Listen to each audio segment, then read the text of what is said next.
Greetings everyone, my name is Tony Holowitz and I want to thank you for being here for this tutorial.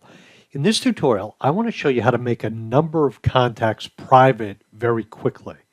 So in this example, I'm going to click on List View so that we see all our contacts in Act's List View field. Let's say this company right here, the Ace Pet Store franchises, I want to make them all private, all these contacts. I'm going to click on the first contact. I'm going to hold the Shift key down and click on the last contact that is at Ace Pet Store franchises.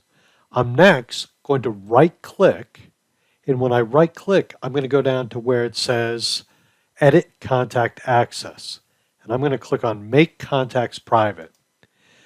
A box will come up saying or telling me what's going to happen when I make these contacts private.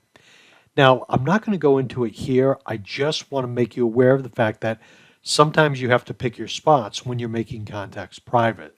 Sometimes you'll make them private and other important people that need to see those contacts might not be able to see them when you're working in a shared database. So in other words, when they log in as themselves into your database, these contacts will most likely be hidden from their view. So I'm going to click yes. And now all those contacts are marked private. Let me double click on Colleen McCarthy. When I look at her contact down below and go through these, you'll see they're all marked as private.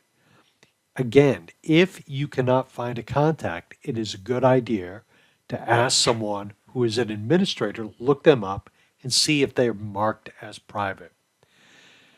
Thank you, everyone. My name is Tony Holowitz. If you have any questions about this tutorial, never hesitate to reach back to me. Be well, my friends.